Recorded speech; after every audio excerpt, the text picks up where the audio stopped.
Good afternoon, guys. How's everyone doing on this hit and miss Saturday afternoon?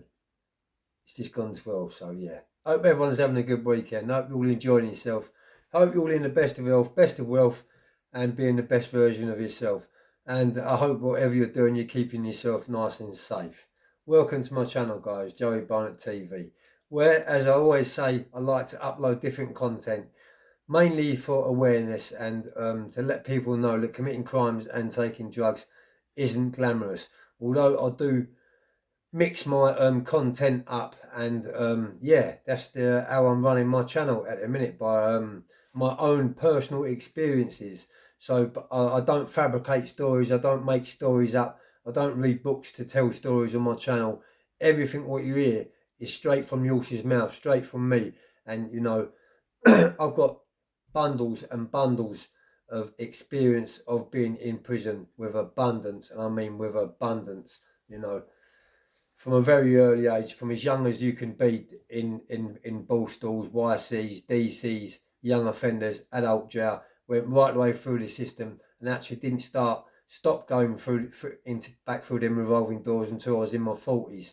So 42 was the time when I got out, and I completed every day of that 13-year sentence, and down that carpet too on top of it. So yeah, by the time I'd got out and sorted myself out, it was now 2010. So yeah, I've wasted 2.5, maybe 3 decades of my life being in jail. That's probably why I look healthy, and why I am pretty fit and don't look too bad for my age. Because while I was in jail, I didn't just sit in my cell, read books, watch telly, and get fat. I actually motivated myself, got myself in the gym on a daily basis, or as much as I possibly could. And I used to do circuits, so I wasn't into really lifting heavy weights, although I can lift heavy weights if I want to. I can do plates, but I was more into CV, cardiovascular, vascular. So more doing circuits, light weights, more reps. And yeah, I used to train with Reggie Cray in Parkhurst, and yeah, got loads of stories, loads of stories. So that's probably why I still look healthy, and I probably I'm still doing well, although I've got this poxy cough and I can't shake it off.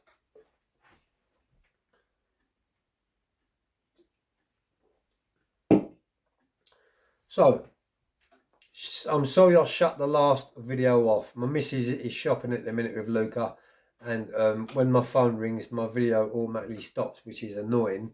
But it's one of them things in life. So yeah, this will be the part two of it, a continuation from it. And I was talking about being in the Cat A jails in Whitemoor, Long Larton, Full Sutton, Frankland, right the way around the circuit. I've done them all, and I've done them mostly on laydowns, on good order and discipline, with my co-defendant called Lionel, and another co-defendant called Ryan. So there's, you know, the three of us was all on the circuit together, and I was lucky in that way that we all stood together and all kept our mouth shut. And yeah, there was a lot of love, and to get through to me, you'd have to get through to the other two, and vice versa. We had each other's backs. Although there was spaces going through that sentence when I was on my own, you know, in Parkhurst, in Swellside. So yeah, I've been through the mill.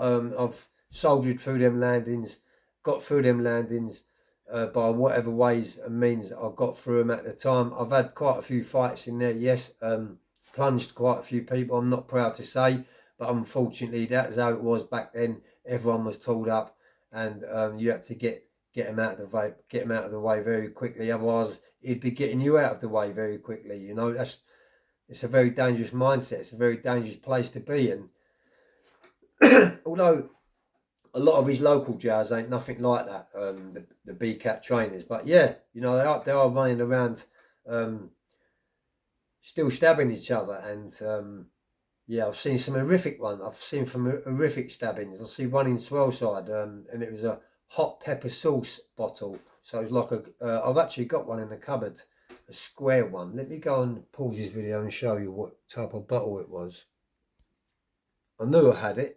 So it's exactly the same as that. And I used to use this in jail, because it really does spice your food up. And yeah, I still use it today, as you can see, with my chicken and other bits and pieces. And I see someone in the kitchen, he was boiling up or frying up his chicken, his chicken, cooking his chicken, been there for, I don't know, probably a few hours, because when you're cooking in jail, that's your thing, that's what you're into, and you put everything into that. So my thing was tattooing in jail. I was a tattooist, and that was what I threw myself into. So every day, every like 3 hour I had in jail, I was doing tattoos, and yeah, I was getting good money for it. You know, I was getting people to send my people money, and paying for drugs and other bits and pieces like that. That's how I got through my sentence, and that's how I was known as Tattoo Joey.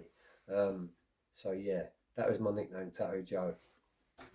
But talking about swell sides, yeah, I was in the kitchen and actually witnessed this. The guy was cooking some chicken, and I see the kitchen door fly. Well, someone run through the kitchen out of the side of my eye, one of them ones, but I didn't have full vision, but it was out the side of my eye. Come past me type of thing at the side of me, and I was like that. But as I turned my head like that, he got the pepper sauce bottle and it was broken, the bottom of it, and he went like that, poosh, and just plunged it straight into the guy's neck who was cooking. So you can imagine it left an horrific injury. It actually left an injury which I've never ever seen on my life, not even on the horror movies. It was that bad, that gory, wide open, flesh hanging down, so much blood. It looked like a blood pool. It looked like a bloodbath. It was, he was dying. He was bleeding out, and the panic buttons got pressed. The screws run along. I'll give them their due. They run along very, very quickly. They got there within the space of, I don't know, 1 minute. He was on the floor, and a few other inmates was round him with towels, and holding him on the putting towels pressure onto the neck. But it was just pissing out and pissing out. But luckily enough, the screws run the paramedics and healthcare, and they come along, and quickly a helicopter landed and they flew him out to hospital, and he survived. But that was just one incident which I see, and I see many of these incidents, many of these injuries, many people getting severely hurt, and like in a fraction of losing their life. This is the reality of prison, guys. Yeah, I'm not going to glamorize it, but I'm just telling you straight how it is. Yeah, you might be the hardest man on the road. You might have the most money on the road. You might be the powerfulest man on the road. But when you go to them places, let me tell you something now. Yeah, there's always someone that will take you out straight away, and you'll find out who you really are when you go to jail. You really find out who you are. Especially in the Cat A jails, you find out who you are, because if you can get through them jails, you've got inner strength. And inner strength is better than physical strength. You need inner strength. You need a good mind. You've got to stay focused. It really, really does cut deep, guys.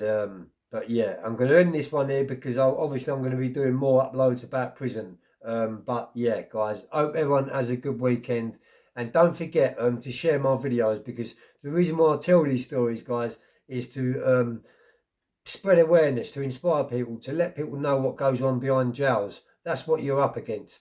It's all right committing crimes outside, and thinking you're going to get away with it, but one day you're going to go to court and you're going to get a sentence, and when you get that sentence, that's what you're going to be up against.